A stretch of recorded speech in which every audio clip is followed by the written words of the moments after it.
Anybody know where we store carbohydrates? Liver and muscle, good. Liver and muscle. Those are two places we store carbohydrates. What do we call carbohydrates when they're in your blood? Glucose. Glucose is carbohydrate when it's in the blood. What do we call carbohydrate when it's in storage? Glycogen.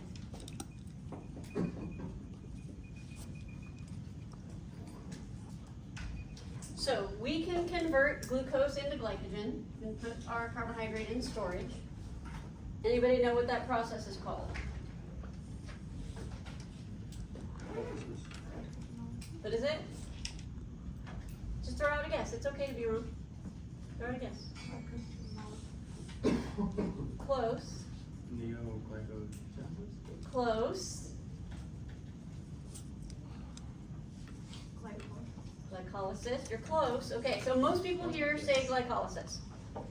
Glycolysis is the actual metabolic system that we use to create ATP from carbohydrates. There's no ATP being produced here. This is just us putting it into storage to use later. Okay, so let me give you a hint with the terminology. If the word ends in olysis, it means we're breaking something down, taking it out of storage. If a word ends in genesis, it means we're building something or creating something. If a word ends in ase, it's an enzyme. So olysis is for breaking down, genesis is for building or creating, ase is for enzyme. So glucose to glycogen, the process, is it going to be an olysis or a genesis? It's going to be a genesis because we're building our glycogen stores. What are we building? Glycogen, genesis. Put those two words together. Glycogenesis.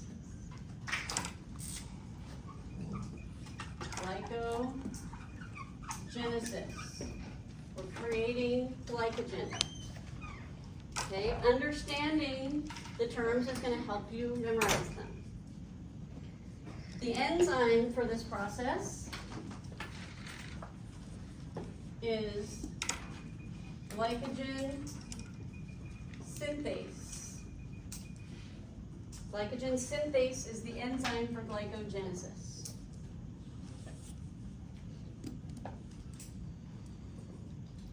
We can take our glycogen out of storage, put it into the blood as glucose. What would that process be called? It's still not glycolysis. Glycolysis is the metabolic system that produces ATP from carbohydrates. No ATP being produced here. We're just taking the glycogen out of the liver and dumping it into the blood as glucose, so we can take it to glycolysis. So is this going to be an olysis or a genesis? Olysis. What are we breaking down? Put the words together. Glycogenolysis. Glycogenolysis. Converting glycogen into glucose.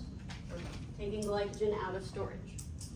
Enzyme for that is glycogen phosphorylase. Glycogen phosphorylase is the enzyme for glycogenolysis. Okay, let's do the same thing for fat.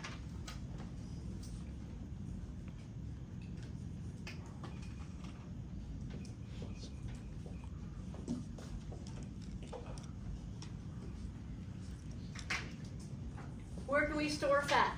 3 places. In the muscle, intramuscular, adipose tissue or the fat cells, but where can those fat cells be?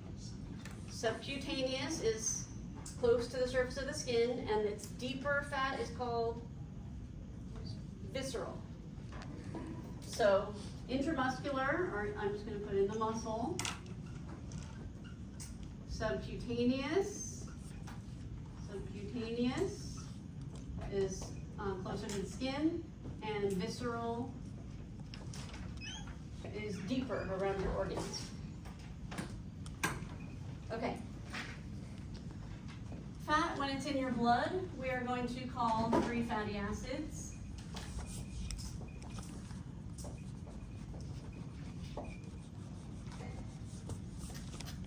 Fat, when it's in storage, we're going to call triglycerides.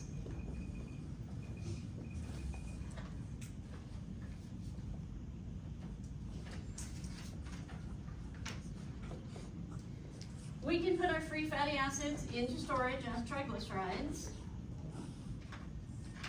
What will that process be called? So is it an olysis or a genesis? It's a genesis because we're building the storage. So is it fatogenesis? Lipogenesis. Lipo means fat. Lipogenesis is the building of fat stores.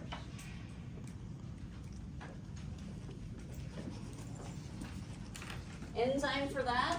This is the one enzyme I'm going to teach you that does not end in ACE. This is ester enzymes. What might help you remember that is another word for lipogenesis is esterification.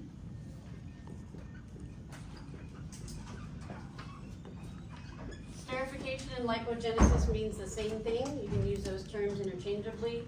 I use this to help me remember ester enzymes.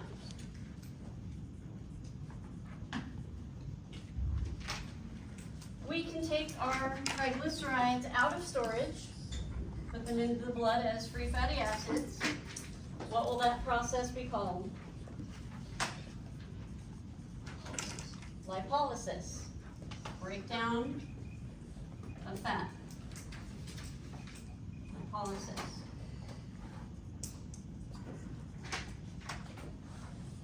Enzyme for that will be lipoprotein lipase. Lipoprotein lipase is the enzyme for lipolysis. You still have a question? Yeah. So if we put esterification on the test, it's a lipogenesis. That's fine. Okay. Yeah, they mean the same thing. Questions? Go ahead. Actually, Lipolysis is the process. Lipoprotein lipase is the enzyme. All right, let's do this for protein.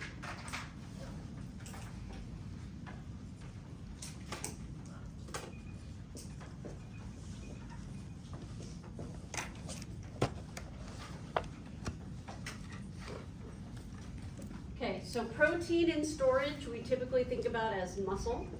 And a lot of stored protein is muscle, but there's actually protein in almost every cell of your body. So stored protein is not always muscle.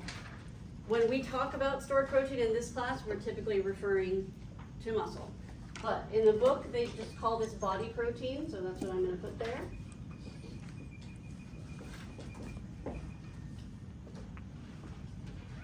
What is protein called when it's in your blood? You guys know this one.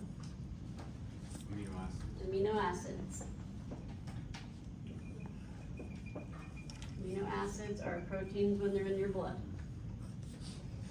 So we can put those amino acids into storage. We're just going to call that process protein synthesis. No enzyme. And we can also take protein out of storage, put it into the blood as amino acids. Or we can just call that protein breakdown. Or protein degradation.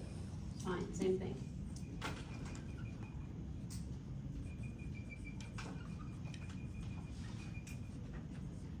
No enzyme. Okay, so a bunch of terminology on here that you need to make flashcards with and quiz yourself at least 5 minutes a day. Now what I'm going to add on here is the metabolic systems that we use to create ATP from each of these substrates. So I'm going to put a box down here that says metabolism. In this case, I'm referring to the creation of ATP.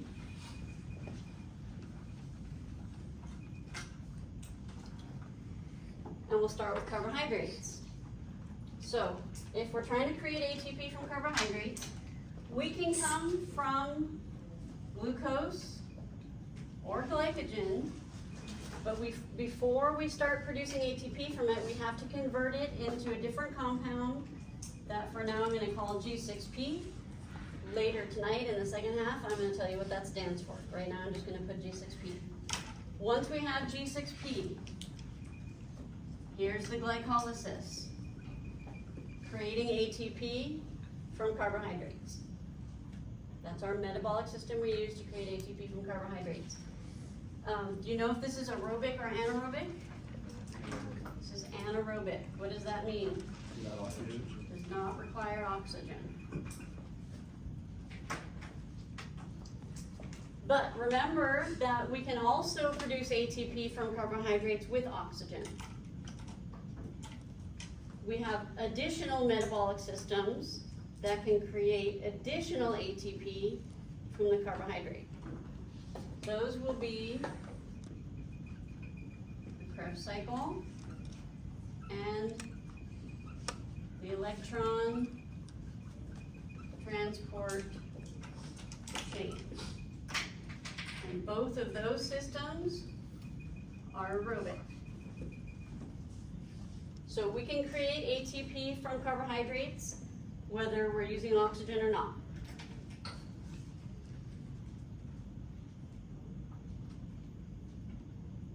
Questions so far? What is the bottom one called again? Electron transport chain.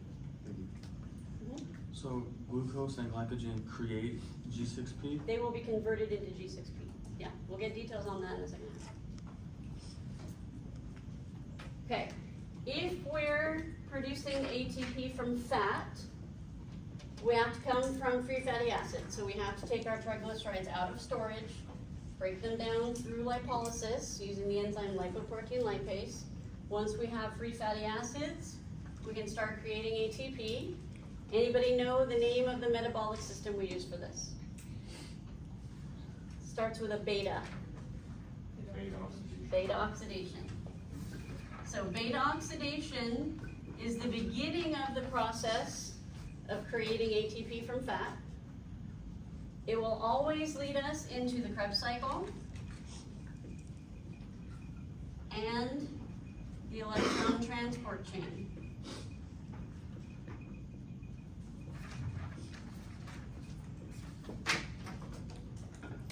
And all of these systems are aerobic.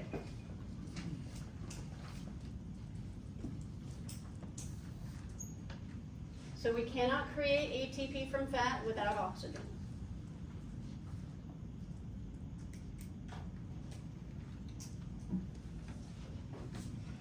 And that's it. Those are our metabolic systems that create ATP from these substrates. Our body does not have a metabolic system to create ATP from protein. We're not trying to use protein as an energy source. If you're using protein as an energy source, it means you're breaking down your muscle. Which is not a good idea. You don't want to do that. It is possible to use the protein as a source of energy in an emergency situation.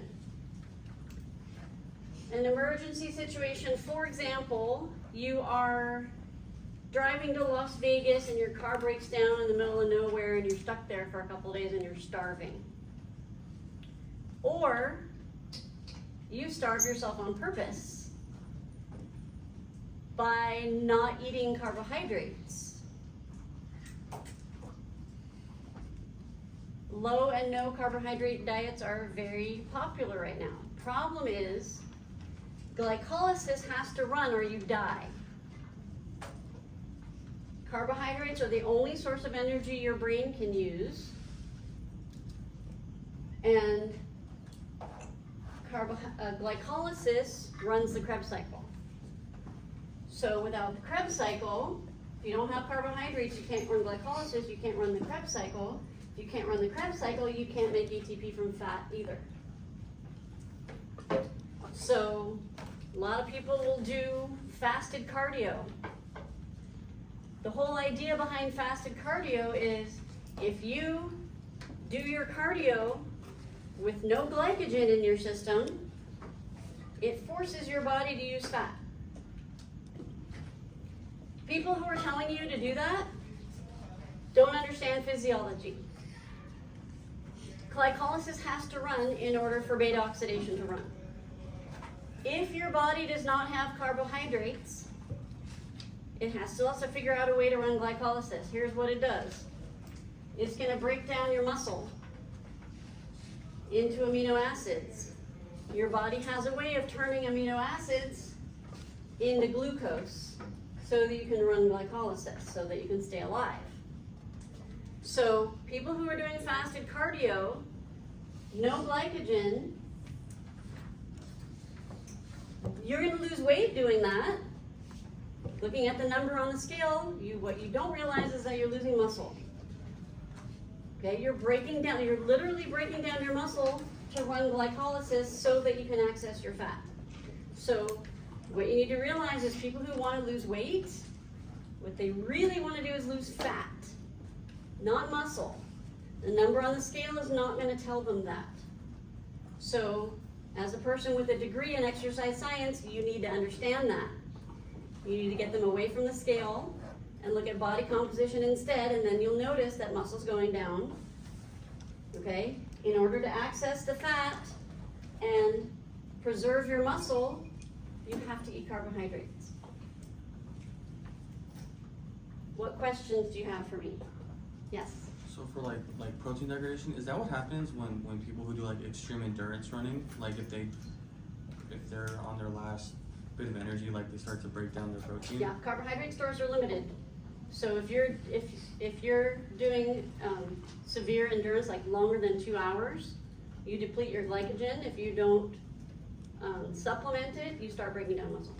Absolutely. Go ahead. That leads to rhabdomyolysis. I'm sorry? That leads to rhabdomyolysis. It could, absolutely. Yeah, and ketosis. Go ahead. So glycogen is formed through glycolysis? No, glycolysis produces ATP. Okay. Glycogen is formed through glycogenesis, Okay. but we can create glucose from amino acids. I'm going to go through that process right now, if you don't have any other questions. This topic usually brings up some questions, so don't be afraid to ask questions. So Yes. is this like the complete end of glycolysis, or do we not get into like the Krebs cycle? Oh, we're going to get into details. Right. Yeah. The rest of this chapter is details. We're going to do a lot of it tonight. Yeah, this is just a framework and terminology. Okay, so to convert amino acids into glucose, we're going to take the amino acids to the liver.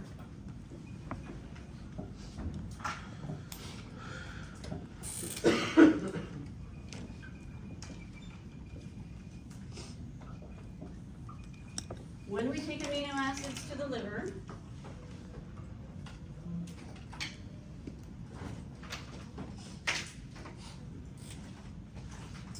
it's going to go through a process called gluconeogenesis. Genesis, because we're creating something. Neo means new. Gluco, because we're creating new glucose. So gluconeogenesis means we're creating new glucose from something that wasn't glucose originally. So gluconeogenesis is going to convert amino acids into glucose. The enzyme for that is glucose 6-phosphatase. That is not the same thing as this G6P. Glucose 6-phosphatase is the enzyme in the liver for gluconeogenesis. That is going to convert the amino acids into glucose, dump them into the blood as glucose, so that we can continue with glycolysis.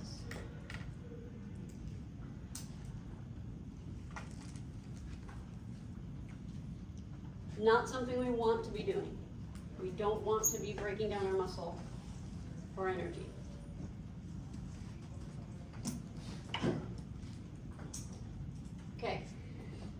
There's another substrate I'm gonna put on here that doesn't come from our food, so it's not on here yet. But it's a substrate, because substrate just means a source of energy, in this case, to create ATP. This is going to be lactic acid.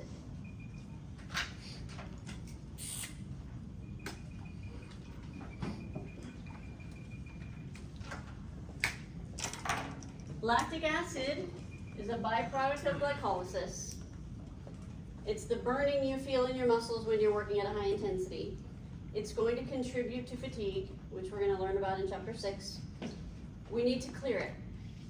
We don't want it to accumulate, we need to clear it. But it's not a waste product, because we can use it to create more ATP. The way we do that is we bring it to the liver, and we convert it to glucose. So we can also convert lactic acid into glucose. That's also gluconeogenesis, using the enzyme glucose 6-phosphatase. Converts it into glucose, puts it in the blood, so you can go through glycolysis, clearing the lactic acid. Okay, so gluconeogenesis is a broad term, creating new glucose. We have two sources of that. One is amino acids and one is lactic acid. They're both considered gluconeogenesis, but then we have more specific terms that we use to specify which type of gluconeogenesis it is. Okay, so gluconeogenesis is a broad term that just means we're creating new glucose. If we're converting amino acids into glucose, we're going to call that the glucose alanine cycle. Alanine is one of the amino acids. So the glucose alanine cycle is a type of gluconeogenesis where we're converting amino acids into glucose. If we're converting lactic acid into glucose, we're going to call that the Cori cycle.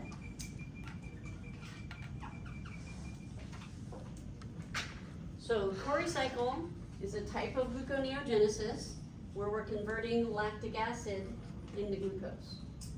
Those both occur in the liver, and they both use the enzyme glucose 6-phosphatase. We will talk about the Cori cycle a lot more than we talk about the glucose alanine cycle. In fact, I probably won't mention the glucose alanine cycle more than once or twice again the rest of the semester. Cori cycle we'll talk about all the time, because we want to use the Cori cycle because we want to clear our lactic acid. We don't want to use the glucose alanine cycle because that means we're breaking down our muscle. So we're going to talk about Cori cycle a lot more. Questions on any of that terminology? Okay, you need to know this terminology really, really well. You don't necessarily need to be able to draw this. I won't ask you to draw this. You just need to know the terms.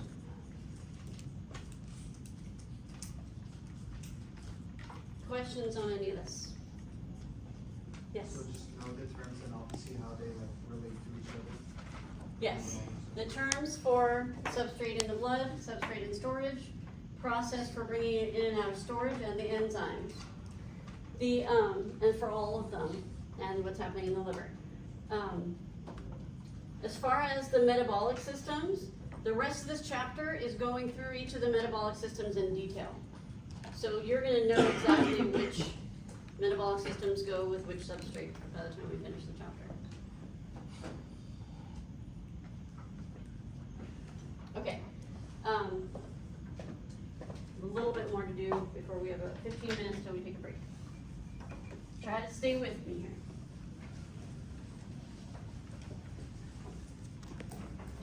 Oh, actually, before I do that, I want to put a little bit more application in here for you. I almost forgot. So, we know that in order to create ATP from fat, we need to be working aerobically, so we can use oxygen.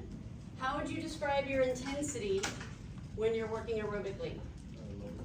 Low to moderate, which means you need to be working low to moderate intensity to be burning mostly fat. Okay, so does that mean if someone's goal is fat loss, they should be working at a low intensity so they can stay in this fat burning zone? Have you heard of the fat burning zone? It's so prevalent right now. If you get on any kind of cardio equipment, you get on a treadmill and there's a little graph on there that says if your goal is fat loss, stay in the fat burning zone, which has you at the lowest of lowest intensities. So if the best strategy for fat loss was to be at a low intensity, then our best recommendation would be to sleep. Because that's when most of your calories are coming from fat.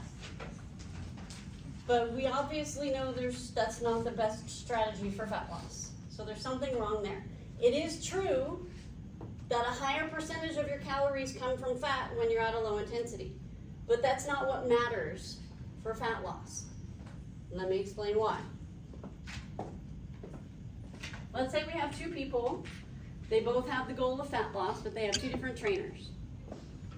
Okay, person number one has 20 minutes to exercise. Person number two has 20 minutes to exercise. Okay, the trainer for person number one says, okay, if your goal is fat loss, I'm going to have you at a low intensity so that most of your calories are coming from fat. I'm going to keep you in the fat burning zone. So she's probably just going to do a slow walk on the treadmill.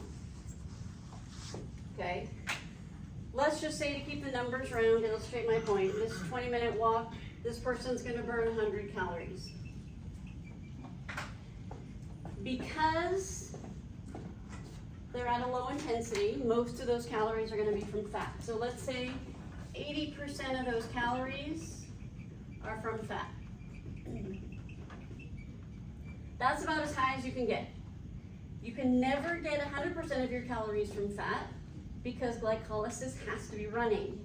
You're always using some carbohydrates.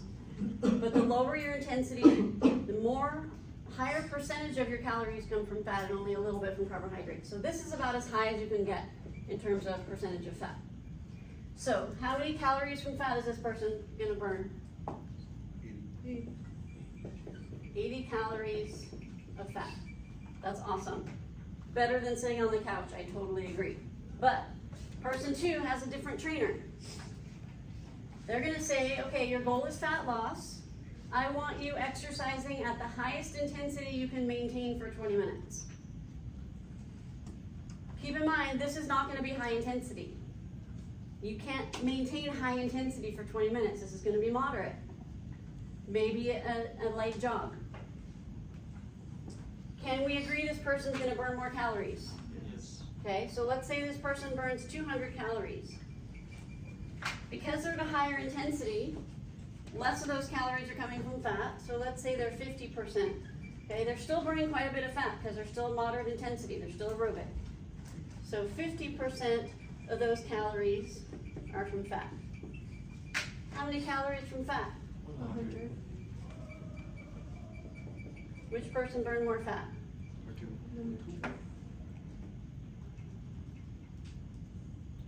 So most people get so caught up in this that they think the higher this number is, the better for fat loss. You're focusing on the wrong thing. If the person's goal is fat loss, they should burn as many total calories as possible. Don't even worry about what percentage of it is fat and carbohydrate. It really doesn't even matter. What matters is total calorie output. So this should be the focus, not even this. Total calorie output should be the focus for someone who's trying to lose fat. So having them stay at a low intensity is sabotaging their goals. Okay, someone with a degree in exercise science should understand that and be able to help people better than someone who doesn't understand. Questions on that? It's pretty cool stuff, okay? What would be the heart rate intensities for each of those examples, like percentage of?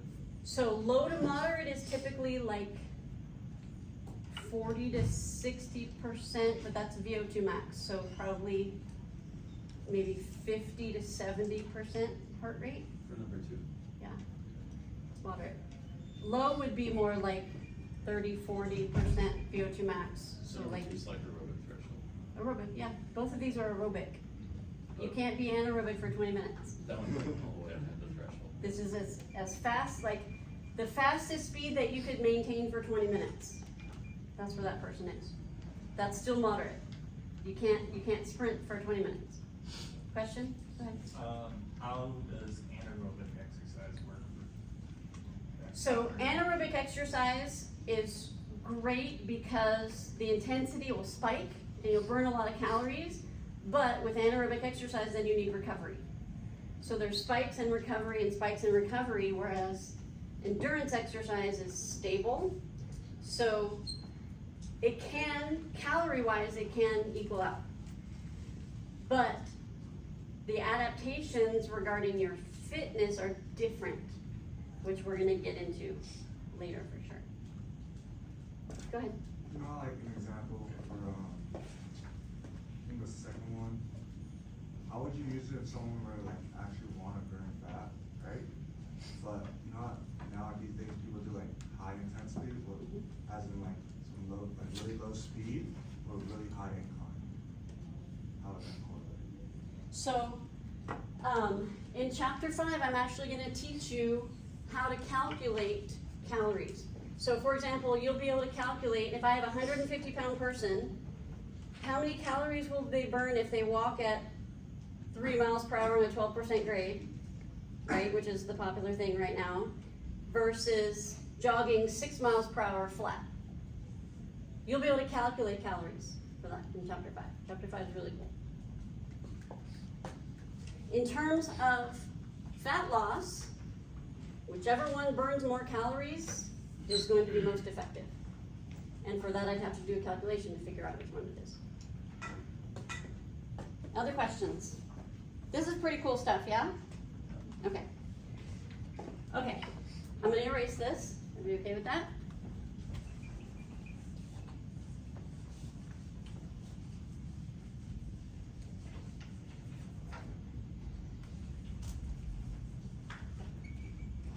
Okay. I'm just gonna name our systems real quick and then we're gonna quickly start the first one. Our anaerobic system. So there's an additional anaerobic system that's not on this drawing anywhere because it doesn't use any of these substrates. That's going to be the ATP PCR system. And then we have glycolysis. Our aerobic systems are going to be Krebs cycle, electron transport chain, and beta oxidation.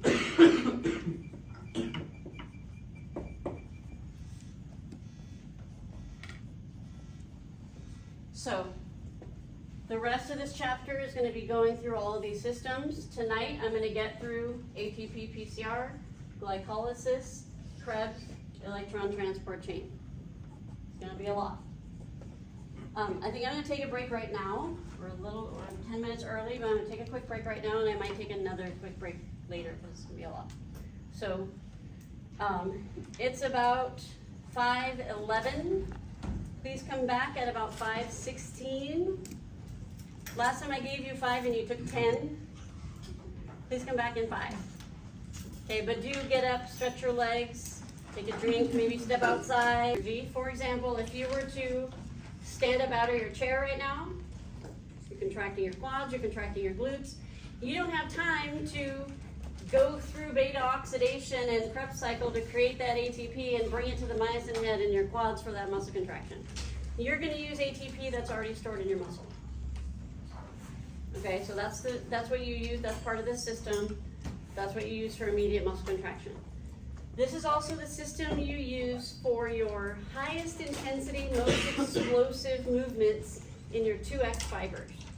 So if you are sprinting at your top speed, you're in this system. If you're lifting very heavy weights, you're in this system. Okay, anything very high intensity explosive in your 2X fibers, you're here. So the first thing that happens is you're gonna break down the ATP that's already stored in your muscle. So we've already seen that reaction, right? ATP breaks down into ADP, inorganic phosphate, and releases energy. What is that energy used for?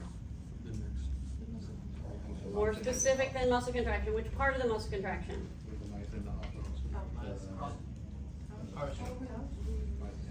It is not the cross bridge, it is not the power stroke. The release of this energy causes To go back to the. myosin head to go back to 90 degrees. So remember, after the power stroke, the ATP binds to the myosin head, release, break down the ATP, release energy, bring the myosin head back up to 90 degrees. That's this reaction. Go ahead. So that's not the rigor state, no? That's what gets you, the ATP binding to the myosin head is what gets you out of the rigor state. The breakdown of ATP, that release of energy, brings the myosin head back up to 90 degrees. So it's part of the muscle contraction cycle, but you need to know which part. Yes? What's that term called? Or like what would you? Technically it's called hydrolysis. I don't use that term, I will just refer to it as ATP breakdown. In 446, they'll probably refer to it as hydrolysis. What's the enzyme for that? ATPase. Okay, you have enough ATP stored in your muscle for about 3 seconds of all-out activity. You have enough ATP stored in your muscle for about 3 seconds of all-out activity. Then we need to start making more. In this system, the way we make more is we take our PCR molecule and we pull those apart. We pull apart the phosphate and the creatine and release the energy that's binding them together. So we're going to separate the phosphate from the creatine. That's going to release energy. And then we're going to use that energy to rebuild the ATP. Okay, so this ADP and phosphate that were left over after the muscle contraction, they're not being used up, they're not being consumed, they're just floating in the sarcoplasm. So we can pick them back up and put them back together, we just need energy. So this is where we're getting the energy from. So PCR is our substrate here. It's where we're getting the energy to build ATP. So we separate the phosphate and the creatine, releasing energy, and then we just take the pieces of the ATP, we use this energy to rebuild the ATP. So we're just reversing that reaction. Go ahead. Does the ADP, where does the ADP come from? They're just in the sarcoplasm. So think about the myosin head. Phosphate gets released, ADP gets released, it's just in the sarcoplasm. Sarcoplasm is just full of these molecules. Okay, enzyme for the breakdown of PCR is creatine kinase. Enzyme for the building of ATP will be ATP synthase.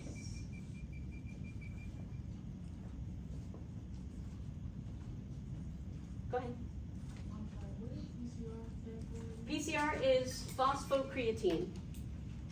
It's one molecule of phosphate bound to one molecule of creatine. You might also see it or hear it as creatine phosphate. Creatine phosphate is the same thing. It's just said in a different way. And you want us to say PCR or you want us to say creatine phosphate? Doesn't matter. I say it as PCR, but there's nothing wrong with saying CRP. Okay, so this is our fastest way to build ATP, because this is right there. Oh, I forgot to mention, all of our, where I listed the anaerobic and aerobic systems right before our break, all of the anaerobic systems occur in the sarcoplasm, all of the aerobic systems occur in the mitochondria. Okay, so this is all occurring in the sarcoplasm. It's very fast. It's our fastest way of building ATP. And this is your body kind of in a hurry to create ATP as fast as it can, so it uses some creative ways to do it. Go ahead. Can you repeat what you just, like you said? Yes, all of the anaerobic systems occur in the sarcoplasm. All of the aerobic systems occur in the mitochondria. Both of those are inside the muscle. Okay, so another way we can creatively build another ATP is we can take two ADPs. What does ADP stand for? Adenosine diphosphate. So this adenosine has two phosphates and this adenosine has two phosphates. So if we take one off of this one and put it on here, that's going to give us an adenosine triphosphate. We're just moving the molecules around. So if we take one phosphate from here and put it on here, that gives us ATP and what? Well, we have an adenosine with just one phosphate. So we call that adenosine monophosphate. And that's going to be important later. No energy exchange there, we just move the molecules around. Go ahead. Is this still part of the ATP PCR? Yes.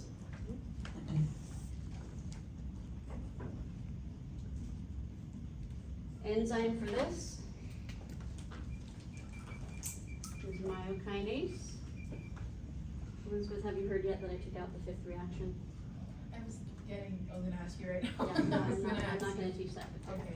I'm gonna do the PCR one, but not the other one I put Yeah, there. I'll make a note of that. I'll talk about it. All right, so.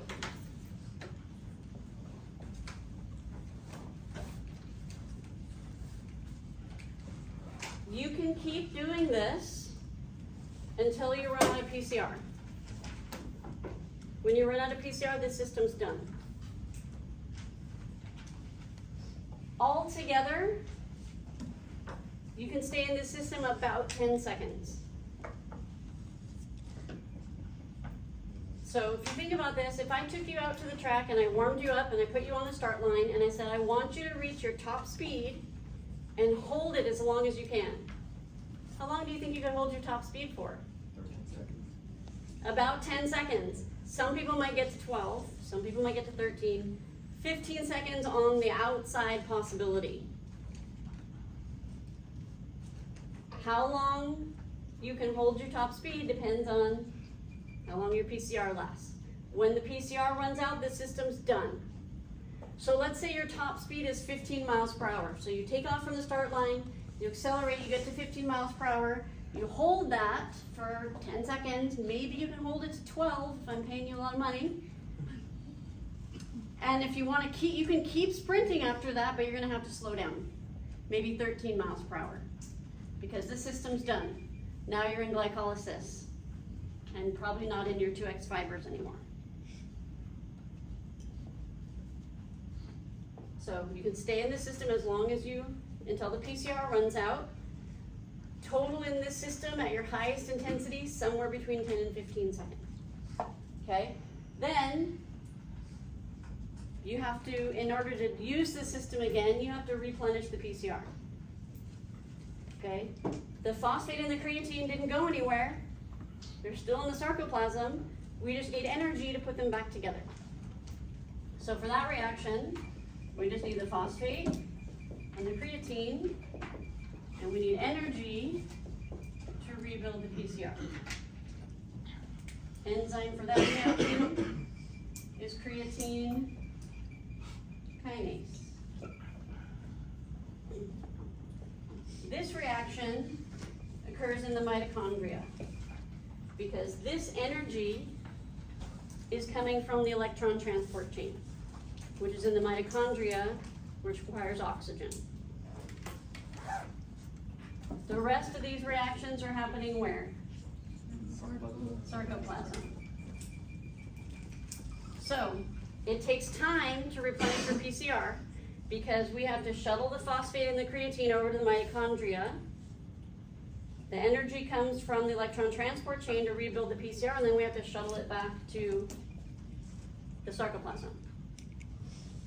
to make the system ready to go again. So, if you completely deplete your PCR, it takes at least 3 minutes to rebuild it. Sometimes it takes 4 minutes, sometimes it takes 5 minutes, usually somewhere between 3 and 5 minutes to replenish the PCR if you completely deplete it. So that's why I think, I don't know if it was last week or the week before when I talked about the 1 rep max. And I said when you do 1 rep max testing, you do 1 attempt, you wait 3 minutes before you go again. So that 1 maximal attempt is in this system. You're using PCR. You didn't completely deplete it with 1 attempt, but because we're testing you, we want the system to be fresh on every attempt. So you rest 3 minutes before you attempt again. If you are doing sprint repeats, let's say 100-meter sprint, how long does it take you to do a 100-meter sprint? Somewhere between 10 and 15 seconds, probably. That's why that's the test for speed. If you're doing repeats of that and you want to do all of them at top speed, you need at least 3 minutes rest in between each attempt.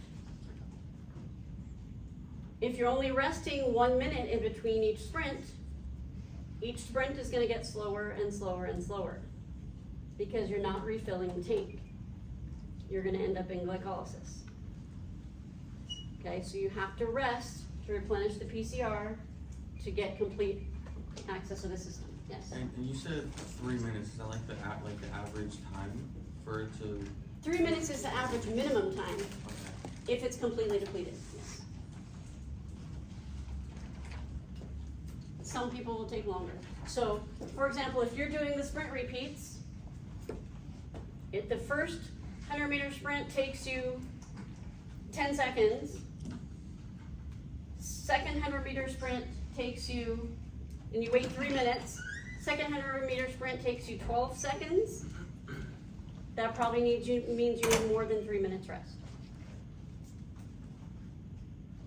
You should be able to do your top speed over and over and over again. So you can figure out how much time you need. Okay, questions on this? Okay, so in all of the systems we go through, there will be multiple enzymes. I will always highlight one enzyme to be the rate-limiting enzyme. The rate-limiting enzyme, rate means speed. So the rate-limiting enzyme controls the speed of the process.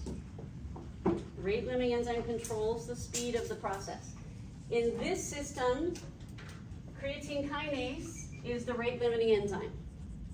It controls how fast the process goes, which makes sense because the faster creatine kinase is working, the faster we break down the PCR, the faster we build the ATP.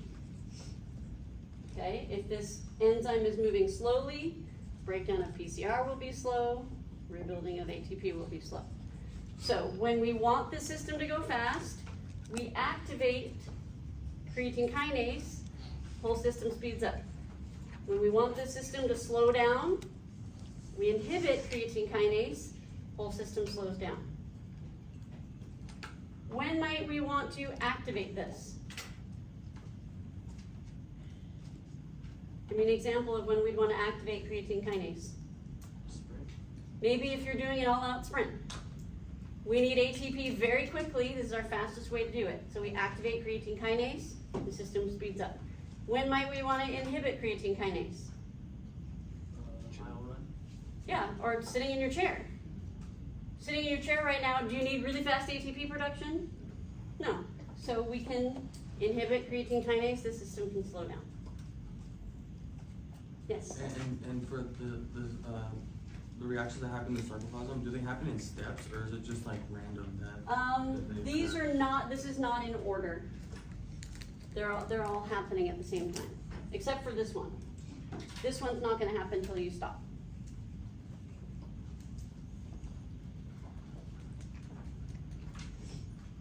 Okay, that's it for this system. Any questions on this system?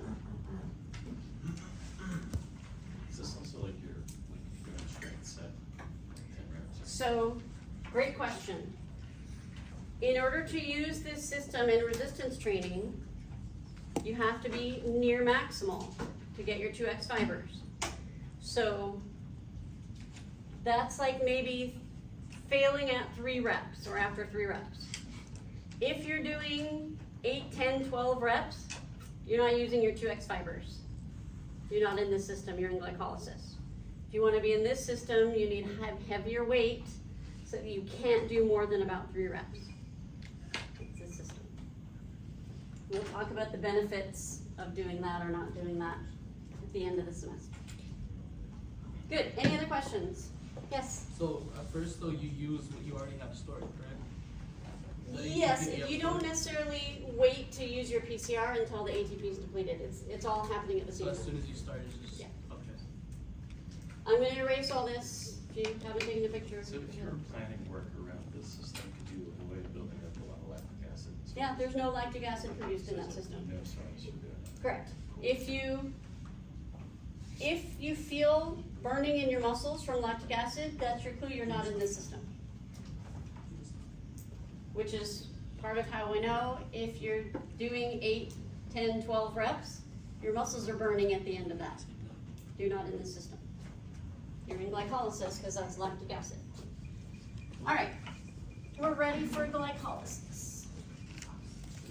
This is gonna be another drawing that takes up this entire board. So whatever you're drawing on, give yourself some space.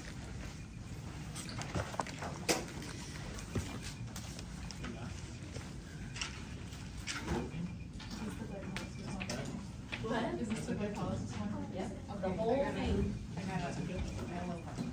I have it here. Yeah, usually the anaerobic part and the aerobic part are on different days. But oh, the way this worked out, it's all. Me too. You're crazy like me. I do. All right, glycolysis.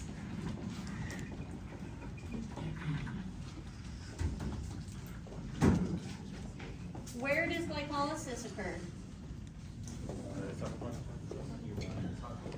Sarcoplasm, how do you know? It's anaerobic, glycolysis is anaerobic.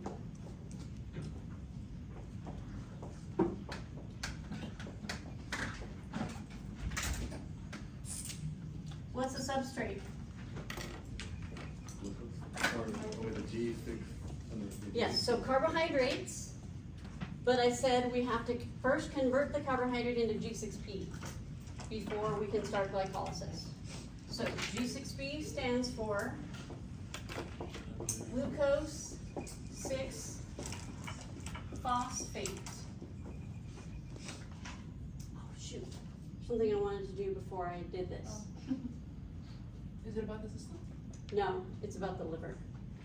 Oh, you're Can gonna you explain? pause this?